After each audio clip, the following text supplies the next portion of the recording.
Maryam Lawal, wadda aka fi sani da Maryam hagu da dama, an haife ta 5 ga watan 5 a shekarar 1999. Maryam hagu da dama jaruma ce a masana'antar fim ɗin Hausa ta Kannywood. An haife ta a jihar Katsina kuma tana alfahari da haka. Ta yi fim akalla sun kai guda 25.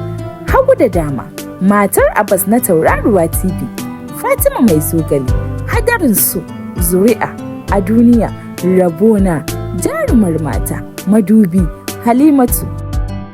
Jaruma Maryam hagu da dama ta hau bidiyon waƙoƙi sun kai guda 6. Hamisu Breka Bankwana, Umar MB Ruwan Sama, Suleiman Andos, Samin Hotonki, da bidiyon waƙoƙin siyasa wanda ta yi su ba adadi. Jaruma Maryam hagu da dama tana ɗaya daga cikin mata guda 10 masu tashi a yanzu wanda suka yi fice a fannin hawa bidiyon waƙoƙin Hausa. Allah ya ƙara ɗaukaka jaruma. Mai haƙuri na so dawo, bata san zan yi haɗa kayana ba. Ban kwana, ban kwana, ban kwana, ban kwana.